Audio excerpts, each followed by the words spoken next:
Hey y'all, welcome back to my channel. This is the Unfiltered Pisces. And if you like my vibe, make sure you like, comment, and subscribe.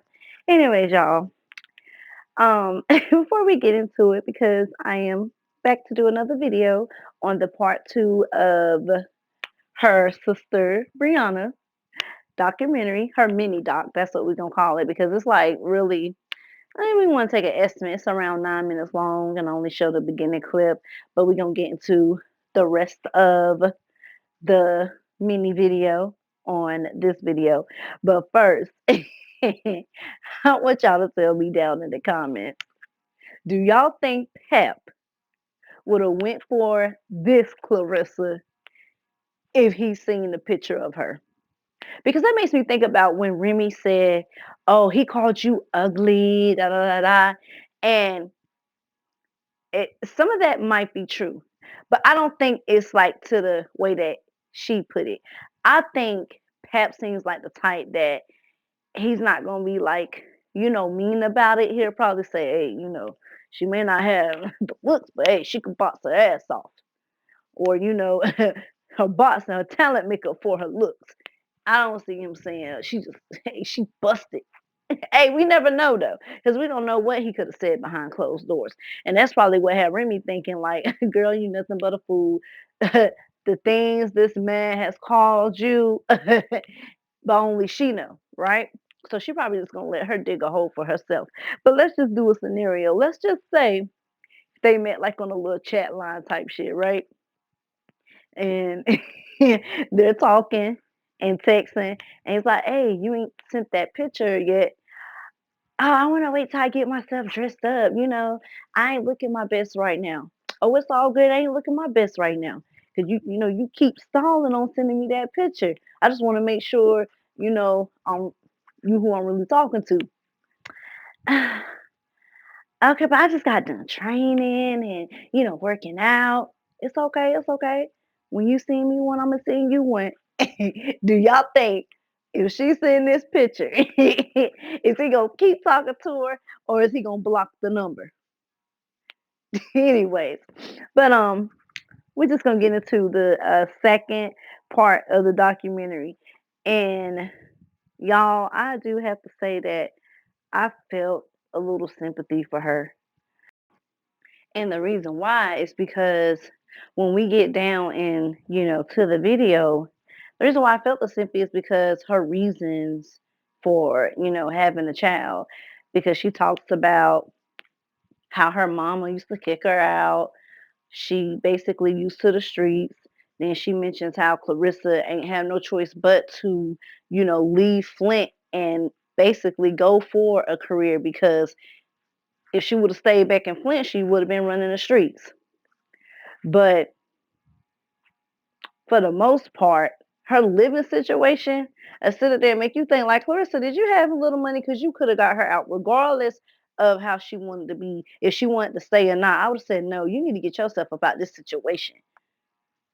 But anyways, let's just get into the rest of her mini doc.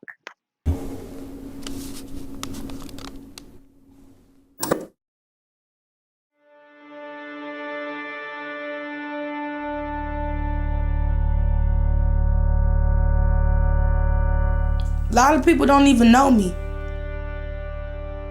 Like, a lot of people just be like, that's Claressa's sister. I have no problem with that. But don't be like, oh, that's Claressa's sister. She need to go do what her sister doing. No, I don't. Everybody always trying to compare me to Claressa. But this is my life.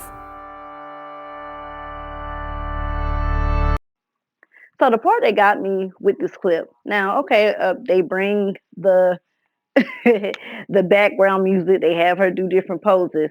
But what got me is first she says, most people don't even know me. They don't even know me. They be like, that's Claressa Shields' little sister. She need to be doing what her sister doing.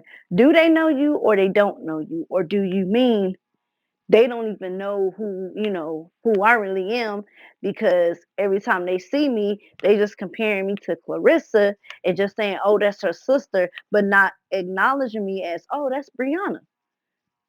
I think that's probably what she meant. But anyway, she was like, I don't know, I don't. I don't need to go do what she doing.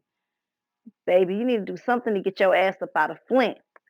Because seeing your situation down the line in this video, you should have done something, especially to get them kids up out that situation. Ain't nothing there in Flint. So in this clip, she's gonna talk about how she's not, used to listening to anybody, how they're used to struggling down there in Flint, how she's used to selling food stamps, doing a little hustle, in ways to get some money. And she's going to mention how her mama used to kick her out. That's when I started being like, damn, like, what's the reason why your mama kicked you out? But, in Claressa, let's use her ghetto ways. Y'all don't even know the real reason why she kicked her out. Tell them how you were being fast in the streets, Brianna. Tell them how you were being fast. Anyways, let me go ahead and let this clip play. Our own world because we so used to struggling. I got used to my mama throwing me out at 3 o'clock in the morning. I'm used to selling and buying food stamps just to make ends meet. I'm used to not having to listen to nobody because I was always kind of doing all right by myself. When Claressa left me, I really took that shit hard, bro. I ain't had nobody. But Claressa had to leave to really succeed in life. I feel like Claressa meant to be on TV and I'm meant to be in the streets. What if Claressa would have stayed with me? What if Claressa ran the streets with me? We'll both be fucked up out here with nothing. And she damn sure right about that. Because if she stayed in Flint, she probably would have had some deadbeat ass baby daddy. She probably would have had some kids by now. And looking back on her life, like, damn, I ain't make nothing of myself. But in another way, it done turned out like worse because she ain't used to shit. She probably was the type, yeah, all these people want to sit up here and picked on me. Look at me now. Look at me now. Back then, niggas didn't want me now. Hot. Look, you see this body? Do you see this body? It's like she ain't used to nothing. She got to go on camera and show us where she's counting money.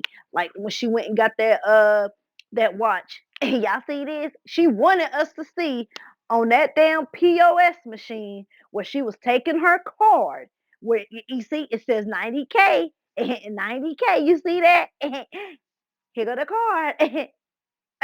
No decline over here. Ain't no decline over here. Spending that in money, baby. Money, baby. Like she braggadocious. It's not good to be like that because that shit can get taken away from you. And then that's when all the trolls gonna come. Yeah, what happened to this? Quote, what happened to that? Quote.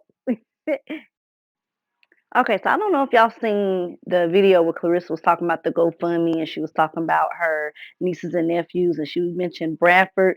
Well, this is baby Bradford when he was a baby. Like I said, this was 2016. But anyways, AKA her fat daddy.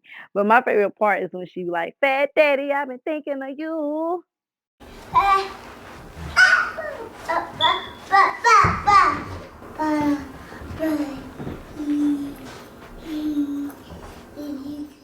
I never wanted my son's name to be Bradford. He been Fat Daddy since the womb. Before we even found out if he was a boy or not, he was Fat Daddy. Even if he came out a girl, he was still gonna be Fat Daddy.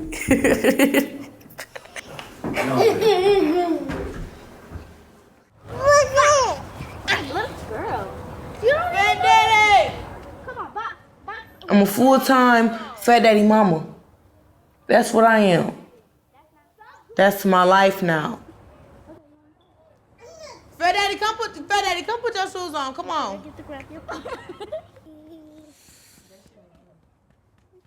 Fat Daddy, I've been thinking of you. So in these next two clips, as you can see, Fat Daddy got him a little fresh cut. Little cute baby. But anyways, she's going to then explain in the next two clips that I'm about to show the reason why she chose to get pregnant and have a child.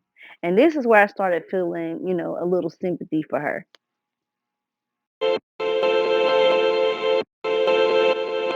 He is so handsome with his haircut. His hair grow back fixed, so I might be back in 2 weeks. Fat as hell. You fat as hell. I wanted to get pregnant. I wanted to have a baby because I felt abandoned by everybody. Everybody chose when they want to care and love me or whatever. So shit, if I have my own baby, all he gonna want is me. All he gonna need is me.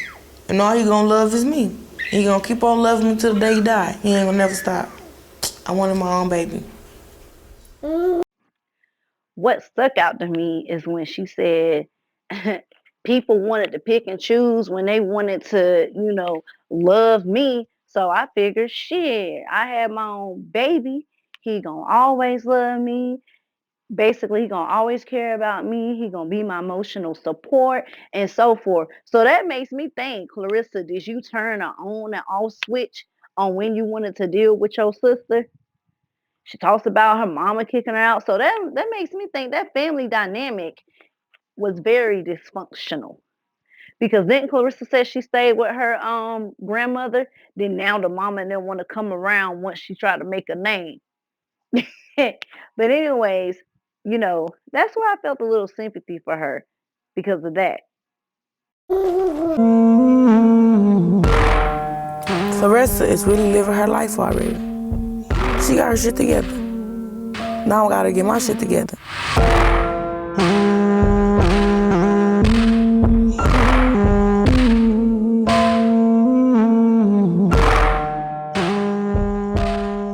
If I actually want to do something with my life, I'm capable of doing that.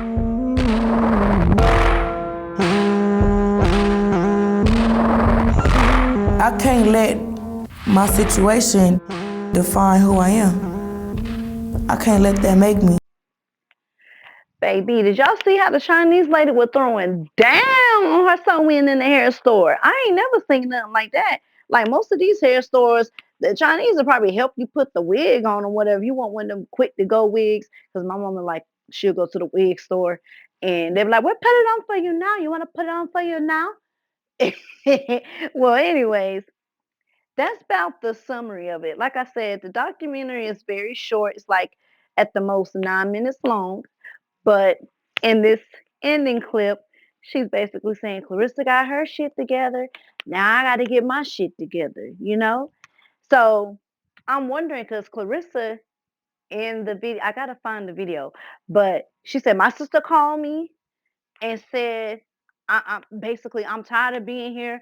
I'm ready to get my, shit together. And I flew her and the kids out here. They in a nice town home. Yet you had like 7 gifts under the tree. You know your sister's gonna be hard for her to find a job. So I could understand why she probably did that GoFundMe. Now she said the cousin persuaded her, but Claressa seems like the type that if you need something, if it's her family, especially like her sister or whatnot, if she needs something, hey, I want to take the kids shopping and get them, some clothes. What? How much? What they need? What they need? They need what? Jeans? What? Shirts? What? Shoes? What they need? I'll get it. She seems like the type that she's gonna buy it instead of giving you the money for it. And ain't nobody gonna want to be like that, being controlled. You know what I'm saying? And then you gotta tippy toe and watch what you do down there because any anything that could set her off, you can go back to Michigan. That's what she said. You can take your ass back to Flint. You can take me and Pepe about to have that. You ain't about to embarrass me around Pap. Leave that ghetto Flint shit back in Flint, but you brought it with you to Georgia. You brought it with you online. Anyways, y'all let me know what y'all think about her documentary down in the comments. Did any of y'all know that she had a mini documentary? Anyways, and I should be back with another video. This is the Unfiltered Pisces, and if you like my vibe, make sure you like, comment, and subscribe.